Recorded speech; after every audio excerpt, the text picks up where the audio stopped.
The world-famous San Diego Zoo has a new exhibit showing us how climate change is affecting some of the world's most beautiful animals. Senior keeper Rick Schwartz has brought some of the cute critters this morning with us. Hi, Rick. Good morning. Good morning. Thanks for having us. Good morning, Mr. Fox or Miss Fox? This Miss Fox. This is Tundra. She's an Arctic fox, right? Yeah, she's a 5-year-old Arctic fox, and our polar, yeah, she's a little nervous with the lights and everything, but she's also comfortable in the arms like this. This is not absolutely, something that would be a pet by any means, but something that is an animal that's been hand-raised and worked with by professionals. This is an animal that thrives in frigid temperatures, hence the name. Yes. How is this animal in danger now? Well, the problem that we're having up in the north, mainly with the polar bears, there's not enough ice forming up there, so the time for them to hunt for their food is being diminished. The Arctic fox can rely on other food sources during the summer months, but during the winter months, they follow polar bears around.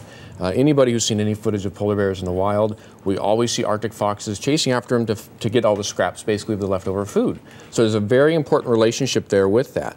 The polar bears can't hunt and bring food out in the wintertime for the Arctic fox. We're going to see them probably either their numbers decreasing also or possibly moving south, interfering with other species that would rely on the foods that they would be using. So everything is connected, and it's kind of an interesting effect that's occurring up there. Important education. All right, thank you so much. We want to bring out our next guest, a Canadian lynx. Tell us about the lynx. Well, you'll notice when the lynx comes out, actually grab your paperwork, he's going to land right here. Oh my, big fellow. Yeah, this is Ace. And he is a Canadian lynx. Actually, he's a non-petting. He's best for looking at, but not for petting. Yes, exactly. Now, you can notice the lynx is classic with the short tail and the tufts on the ears there. And this includes the caracal and the bobcat also in the lynx family. And the bobcat gets its name from the bobtail, exactly. You might get a chance to paw right up front here if you get a close shot of that. You see how big, yes. This is a full-grown male. This is as big as he's going to get. He's not going to grow into those feet. Those feet are very important for grabbing onto their prey items. They'll lay and wait patiently behind a tree or in some shrubs. They'll hunt very fast animals, smaller mammals like rabbits. So those broad feet, very important for getting that grip and running in snow too. What's the problem the Canadian lynx is running into? Well, Canadian lynx right now, their numbers are stable, but again, this is something we can foresee as we start to see the beginning of the chain with the polar bear and things up north changing, climate's changing. Again, it's going to start affecting everything gets affected. This species right now can be found throughout Canada, around the Hudson Bay, then on down the Rockies into New Mexico, and they're doing quite well right now for themselves as long as there's habitat that's there to sustain them. All right, let's bring out another animal that isn't doing quite as well, unfortunately. You have a couple of tortoises. Yes, I've got.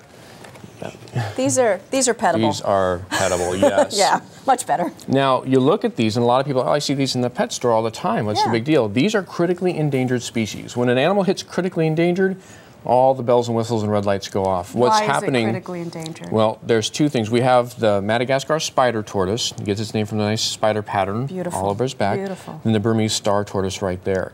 Both of these animals are traded illegally for the pet trade, so there's a lot of money to be made by the locals for gathering these tortoises from the wild environment. And then also, especially this little guy here who's starting to book around, they're losing a lot of habitat. Madagascar and several of our rainforest areas are really in a lot of trouble because the habitat is being taken for other things, whether it's just a one-time harvest only for plant materials, etc. And these are herbivores. They rely heavily on plants and insects.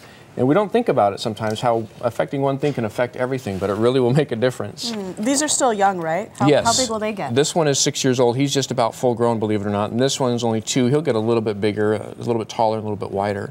Both are, like I said, though, herbivores that live in a somewhat temperate and somewhat dry forest. It's kind of neat. In the summertime when it gets really hot, we think of hibernation as something goes down and burrows down to stay warm in the winter. They do a type of hibernation, if you will. It's not called hibernation, Inside their shell? Well, they will burrow down to stay cool in the summer. In the hot, dry parts of the summer, they actually go into a torpor where they shut down their body a little bit and can hang out for a few months without any food or water. Summer hibernation. How long do they live? Well, they'll live easily, 30, 40 years or more. There's not much known about their longevity in the wild because they are taken so early from the wild for other uses. So it's unfortunate. All right, thank you. And finally, Harry's best friend. Harry's best friend, and she'll be yours too. This is Isana, and she is a prehensile-tailed porcupine. Prehensile-tailed? Yes. What does that mean? Well, prehensile is simply a fancy word for grasping. We always tell kids when they come to visit the zoo, tell all your friends you have prehensile hands. Which it just means grasping. Grasping. But you don't want to tell your friends that they have prehensile hands because that way, you're special because you know what that means. But you can see here with her tail, no quills on the tail, a little bit of bristly hair. Let's show the tail. Get the shot here. There you go. So you can see she wraps around my finger here. And that allows them to do a lot of climbing. They're strictly a tree-dwelling animal.